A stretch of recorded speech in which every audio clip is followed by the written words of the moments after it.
الی اللہ فنعم، اللہ ویکھ رہا ہے، انہوں بچاونا ہویا تو بچا لے سی، یہ ساڑنا ہویا تو ساڑ دے سی، میں تہاڈی لوڑ بھی فرشتوں سے بھی بے نیاز ہو کے۔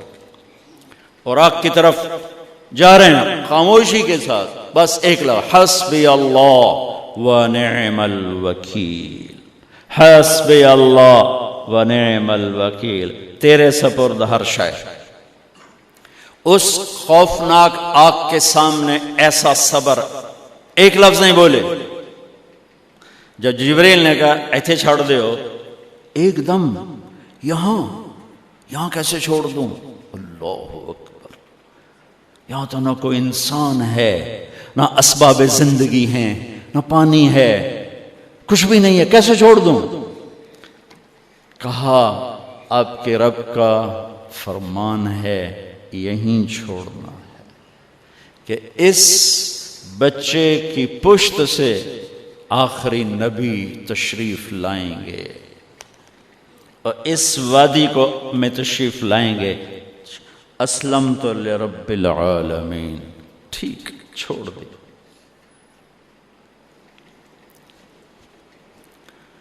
ہاجرہ تو نبی نہیں ہے نا، ہاجرہ تو شہزادی ہے۔ تو جب واپس مڑے وہ حیران ہو گئی، یہ کیا کر رہا، یہ کیا کر رہا؟ تو انہوں نے پوچھنا شروع کیا، اب کیا یہ کیا، مجھے کیوں چھوڑ کے جا رہا ہو؟ امر، خاموش، جواب نہیں دینا۔ بچہ گود میں ہے، تصور کرو 4000 سال پہلے دا مکہ میں کیویں وکھائیں، میں آپ نہیں ویکھ سکدا تو انہوں کیویں وکھائیں؟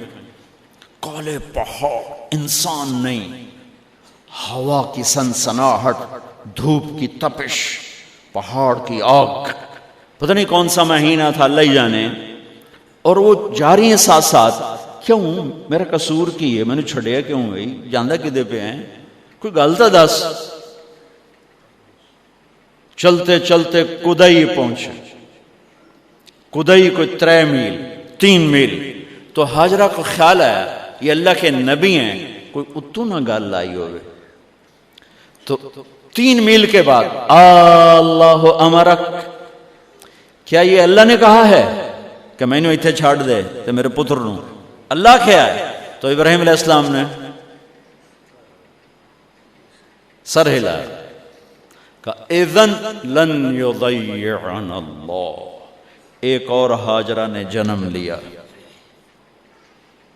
پہلے ایک ماں بن کے سوچ رہی تھی، بیوی بن کے سوچ رہی تھی، اب وہ ایک مومنہ بن کے سوچ ابھری، ایمان والی بن کے سوچ ابھری۔ اچھا جاؤ، جس رب نے کہا ہے وہ رب مجھے ضائع بھی نہیں کرے گا، جاؤ۔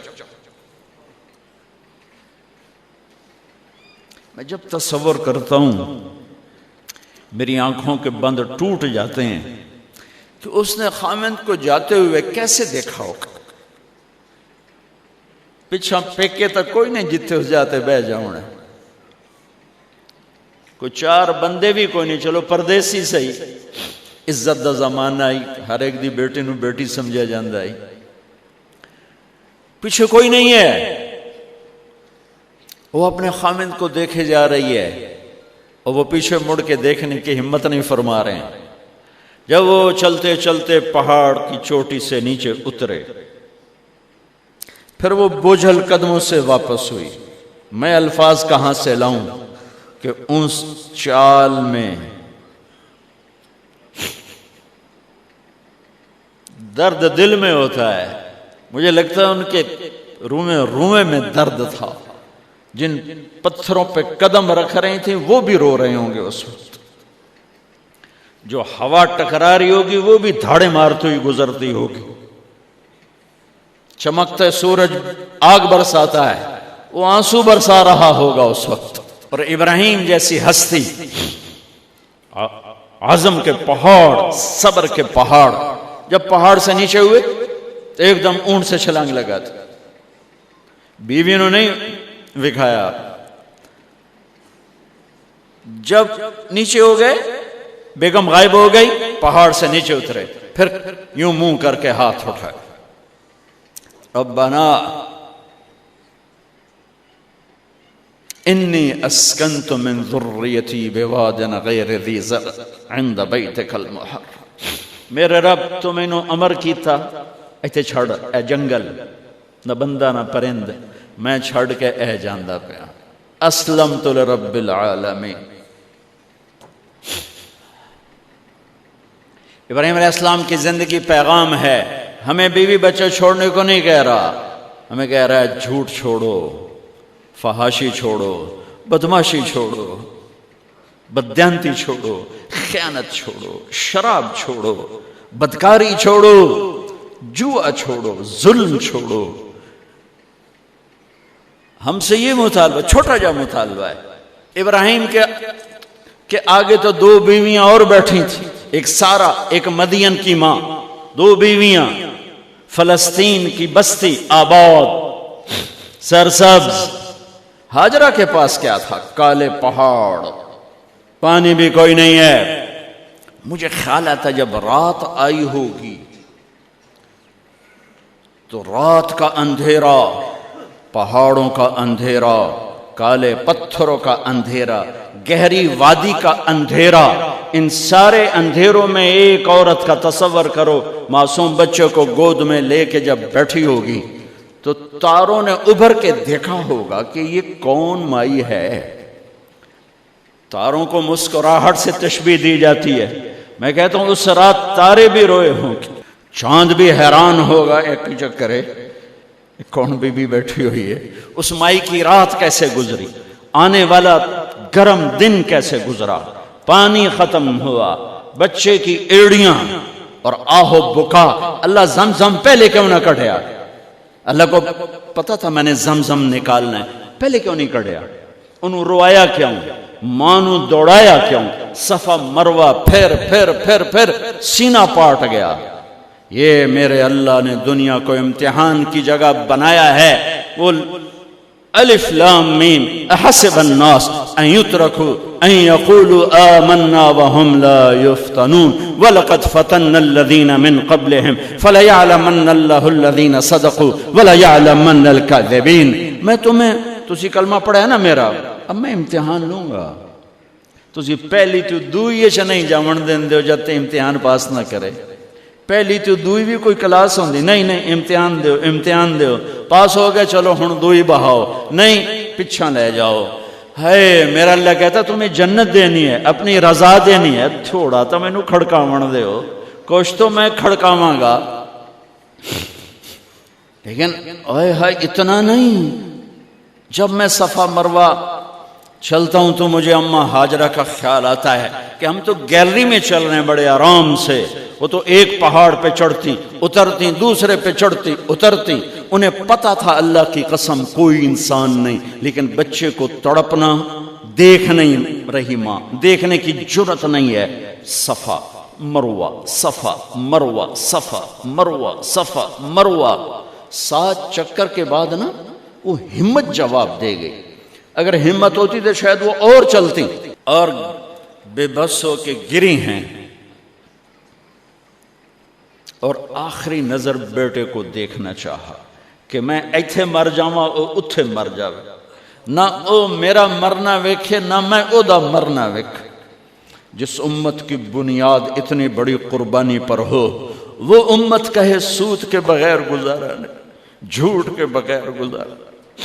سارے بازار کے تاجروں سے پوچھو، کہتے ہیں جھوٹ کے بغیر دکانداری نہیں۔ سارے میں وکیلوں کو کیا کہوں، قانونی کالا ہے، وہ کہتے ہیں جھوٹ کے بغیر کیس نہیں۔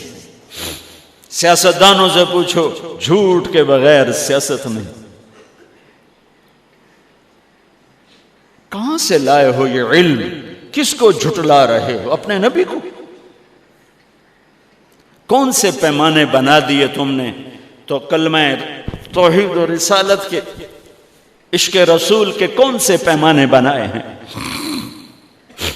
میرے نبی نے فرمایا میرا امتی ہر گناہ کر سکتا ہے، ایک جھوٹ کبھی نہیں بولے گا، ایک دھوکہ کبھی نہیں دے گا۔ سارا پاکستان جھوٹ اور دھوکے کا گٹر بن گیا ہے۔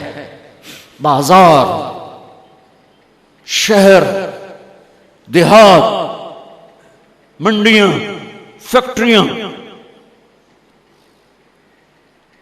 وزارتیں، صدارتیں، دفاتر عدالتیں، جس ملک کی عدالت ظلم و ستم پر اٹھ رہے ہو، میں کتھے جا کے ہنج کڈا، کتھے جا کے ٹکر مارا۔ یہ ہاجرہ کا قصہ اس لیے ہے کہ اللہ پر ہر چیز قربان کرو، قربان نہیں، اللہ ہر ایک سے نہیں لیتا، وہ حسین جیسوں سے لی،